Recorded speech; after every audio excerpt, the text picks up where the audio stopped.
வணக்கம். இது உங்கள் தினக்கதிர். ஆம்ஸ்ட்ராங் கொலை வழக்கின் சந்தேக நபர்களில் ஒருவரான திருவேங்கடம் என்கவுண்டரில் கொல்லப்பட்டது குறித்து அதிமுக, பாஜகவின் மாநில பிரிவு மற்றும் பாமக ஆகிய கட்சிகள் கவலை தெரிவித்துள்ளன.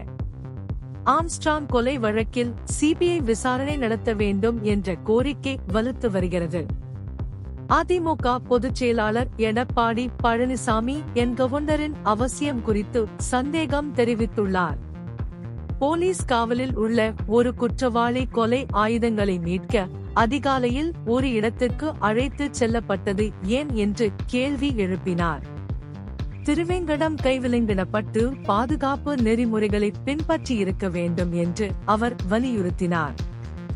இந்த என்கவுண்டர் குறிப்பாக ஆம்ஸ்ட்ராங்கின் குடும்பத்தினர் மற்றும் கூட்டாளிகள் மத்தியில் உண்மையான குற்றவாளிகள் பிடிபட்டிருக்க மாட்டார்கள் என்று நம்பும் சந்தேகங்களை தீவிரப்படுத்தியுள்ளது என்று பழனிசாமி கூறினார்.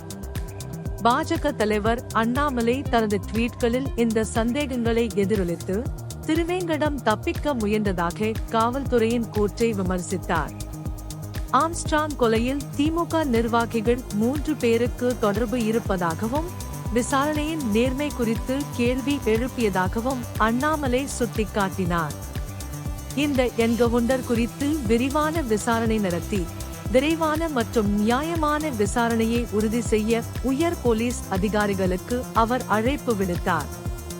பாமக தலைவர் அன்புமணி ராமதாஸ் என்கவுண்டருக்கான காவல்துறையின் காரணங்களை நம்ப முடியாததாக கருதினார்.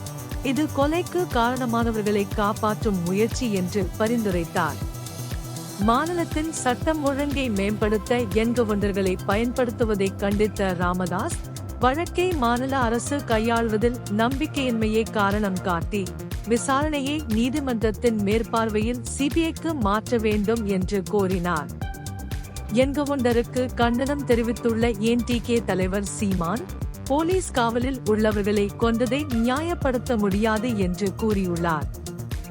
தேசிய மனித உரிமைகள் ஆணையமும் நீதிமன்றமும் இந்த சம்பவம் குறித்து முழுமையாக விசாரணை நடத்தி உண்மையை வெளிக்கொணர வேண்டும் என்றும் அவர் வலியுறுத்தியுள்ளார். இது உங்கள் தினக்கதிர். நன்றி.